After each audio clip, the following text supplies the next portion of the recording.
Guys, hindi pa kayo maliligo? Gusto ko nang maligo eh. Mamaya na tayo maligo, Joshua, mga alas 3. Kasi ngayon parang mainit eh. Oo nga, Joshua. Kung gusto mong maligo, mauna ka na dun. Natatakot ako kapag ako lang mag-isa maligo dun. Baka may okoy at saka shark. Anong okoy? Baka syoko yun. Basta huwag ka na lang pumunta sa malalim.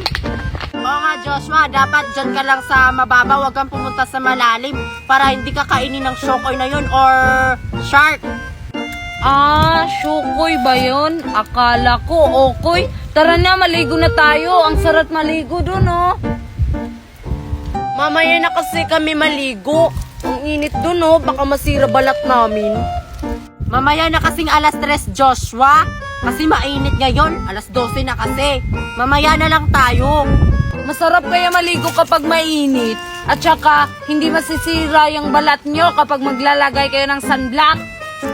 Paano yan, Joshua? Naiwan namin yung sunblock namin sa bahay. Mamaya na lang siguro kami mga alas 3. Sakto na yon, Joshua. Ganoong oras, alas 3 maligo. Wala nang init. Ay, naiwan nyo pala yung sunblock nyo? Ako mukhang meron. Wait lang. Ay, pulbo pala yung nadala ko. Akala ko sunblock, minamalas naman. Sabi kasi ni Mami, bawal ako maligo kapag hindi ako naglalagay ng sunblock. Ay, parehas tayo. Bawal kasi ako maligo ng dagat kapag hindi naglagay ng sunblock. Baka masira balat ko. Parehas pala tayo tatlo ah. Bawal maligo ng dagat kapag hindi naglagay ng sunblock. Ewan ko ka, Mercy, kung bawal ba rin sa kanya. Ay, Mercy, bawal ka ba maligo sa dagat kapag hindi ka nakalagay ng sunblock? Hindi naman ako allergic sa dagat eh. Pero mamaya na talaga ako. Anong gagawin ko? Gusto ko nang maligo. Hindi maligo ka na dun. Oo nga, maligo ka na dun, Joshua. At saka, hindi naman malalaman ng mami mo na hindi ka nakalagay ng sunblock. Kaya pwede na yan. Basta wag niyo sabihin sa mami ko na hindi ako naglagay ng sunblock, na naligo ako sa dagat. Sige, maligo na ako. Sige, Joshua, mag-iingat ka. Basta dyan ka lang sa mababaw ha. Ito na ba yung beach, Queenie? Nasaan yung white sand? Puro naman mga bato dito. May sinabi ba akong white sand? Ang sabi ko, mga bato yung dito sa dagat. Walang white sand. Yung white sand, nandun lang sa Kanigaw. Malayo yon. Dito na lang tayo sa malapit. Malinaw ba yung dagat dito? Baka may mga basura dyan. Bawal akong maligo. Baka magkaka-germs ako. Ano ka ba, Joshua? Malinaw yung tubig dyan. Ay dagat. Kasi kakaligo lang namin dyan nung nakaraan. Pag yan hindi malinis, lagot ka talaga sa akin. Malinis nga. Tingnan mo, magugulat ka pagdating natin dun sa may dagat. O Queenie, bakit may harang? Paano tayo makakadaan dito? Ay oo nga no. Baka nagsara na sila, Joshua. Hoy! Queenie at Joshua, bawal na magpapasok mami ko dito sa beach namin. Matagal na silang nag-close. Hindi nyo ba nabalitaan? Anong nag-close? Ikakapasok lang namin nung nakarang araw dito ah. Basta, close na kami pag kayo yung naligo dito. Di kayo bagay maligo dito sa mga magagandang beach. O Queenie, paano na yan? May nakabantay pala ditong mga kurimaw. Oo nga, mga dukha. Dapat sila yung nandito tapos tayo nagbabantay dyan. At saka, hindi naman sila bagay ring maligo dyan sa dagat kasi ang iitim nila. Anong gagawin natin? Gusto kong maligo at saka gusto kong tingnan dun, oh. Ako rin kaya. Gusto kong makita kung may nagbago na ba dito sa beach. Hindi nyo ba talaga kami papasukin? Magkano ba? Magkano ba bayad? Walang bayad. Basta, bawal kayong pumasok dito. Doon kayo sa mga mumurahing beach. Mga mayaman lang pwede makapasok dito. Ay, wow! Hindi ka naman mayaman, Marian, Bakit ka nakapasok dito? Oo nga. Di nyo naman to beach, Mariana. Kina Mercy naman to Oh my God! My daddy owned this property, this beach. Right, Mercy? Yeah. Akala ko kina Mercy tong beach. Kina Mariana pala. Paano naging sa inyo to, Marian? Nanalo yung daddy ko sa loto, kaya binili niya tong property na to. Kaya sa amin na to. Oo nga. Anong gagawin natin? Hindi tayo makakapasok. Eh di ano pa ba, Joshua? Dating gawi. Takbo! Hoy, di ba sabi namin na bawal kayong pumasok? Hoy guys, excited na akong pumunta tayo ng beach bukas. Ayan o, naka-ready na ako sa tents na gagamitin natin. Kami rin, Queenie, handa na kami para bukas. Tapos, ang laki pa yung bag na dala namin kasi ayaw na naming umuwi dito sa atin. Grabe ka naman, Joshua. Sobrang laki naman ng bag na dinala mo. Maganda kasi Marian, pag marami yung damit na dala natin papunta doon sa beach para hindi tayo pabalik-balik dito sa atin. Ang layo pa naman ng mga bahay natin sa beach.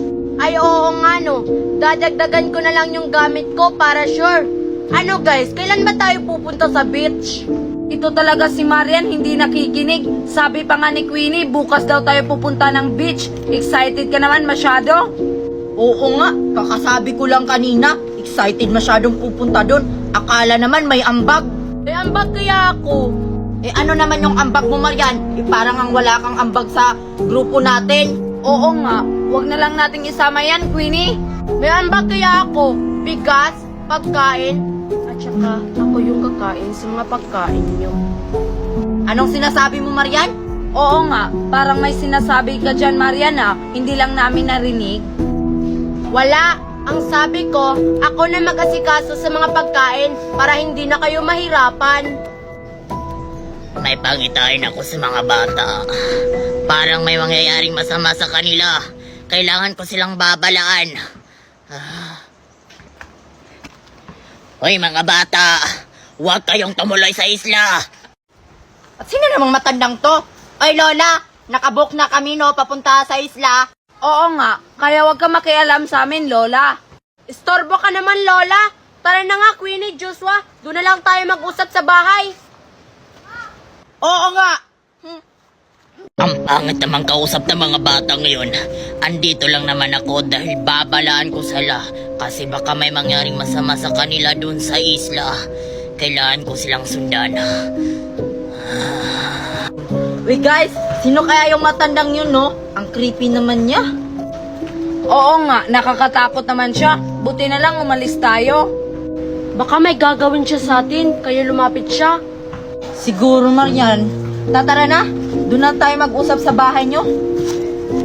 Tara na nga.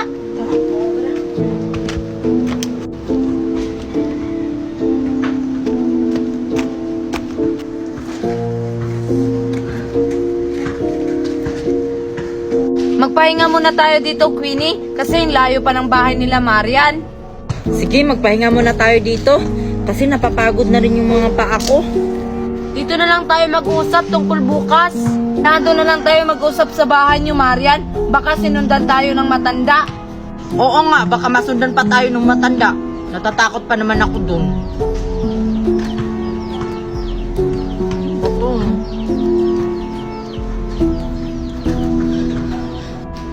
Di ba yan yung matanda na lumapit sa atin kanina, Joshua? Nandyan sa likod ni Queenie. Oo nga, Marian, nakasunod sa atin. Ang bilis naman niyang maglakad. Hey guys, anong gagawin ko? Nasa likod ko yung matanda kanina. May sasabihin ako sa inyo mga iha. Kaya huwag kayong matakot. Ano ba kasing sasabihin mo, Lola? Nakakatakot ka na, ha? Oo nga, kanina ka pa. Wala naman kaming utang sa'yo, ah. Sabihin mo na, Lola, para makauwi na kami. Huwag na huwag kayong tumuloy sa isla mga bata. Bakit di naman kami tutuloy dun sa isla? Eh, nakabook na kami, no? May dala na nga kaming tent. Basta, sumunod na lang kayo sa akin para walang mangyari sa inyong masama. Huwag kang maniwala sa kanya, Queenie. Tara na nga, iwanan na natin yung matanda na yan. Tara na nga, Joshua. Bala ka nga dyan, Lola. Bahala kayo mga bata kayo. Basta, binabalaan ko na kayo. Bilisan mo, Queenie, sa pagkuha. Baka makalayo pa yung buti. Kailangan natin kunin yan. Ang layo ng bote ni Colo. Parang hindi ko to maabot. Tapos ang bigat pa ng panungkit na binigay mo sa akin. Wala na kasi akong makitang panungkit, Queenie. Yan na lang kinuha ko. Sige na nga, ito na lang gagamitin tong panungkit para makuha natin yung bote. Kailangan natin makuha yung bote sa dagat. Ayun, nakalayo na ni Colo yung bote. Sabi ko naman sa'yo, bilisan mo sa pagkuha. Ayaw tuloy. Nakalayo na yung bote. Paano natin yung kukunin? Hindi ko alam. Ikaw kasi, nga dyan. Hindi mo naman ako tinutulungan. Hindi ka kasi nagsabi. Sige, tulungan na kita dyan para makuha natin yung bote sa dagat. Dali. Ang layo ng bote. Layo naman yan. Yan, Marian, ang dami na nating nakuhang bote. Oo nga, ang dami. Ayun pa, oh, ang dami dun. Tara, puntahan natin. Ang dami talaga. Hindi natin nakuha, Queenie. Teka, Marian, di ba si Queenie at si Nicole yung nandun? Oo nga. Ano kayang ginagawa nila dun? Tara, Joshua, punta natin sila. Bilisan mo, Nicole, nakalayo na yung bote. Nicole, anong ginagawa nila? Di mo ba nakikita, Marian? Kinukuha namin yung bote sa dagat. Ano ba yan? Nagtatanong lang naman si Marian, nagalit ka agad. Nakita niyo naman siguro na may kinukuha kaming bote sa dagat. Bakit pa kayo nagtatanong? Oo nga. Kitang-kita nyo naman na may kinukuha kaming bote. Sige, Joshua. Itapon natin itong mga bote dyan sa dagat para may kukunin na naman sila. Sige, Marian. Queenie, Nicole, ito sa inyo. Tara, Joshua, takbo! Hala, Nicole, paano na yan? Ang dami na nating kuning bote sa dagat. Walang niya talaga sila, Joshua. Umanda sila sa atin mamaya. Mamaya talaga sila, Nicole. Tara, kunin na lang natin.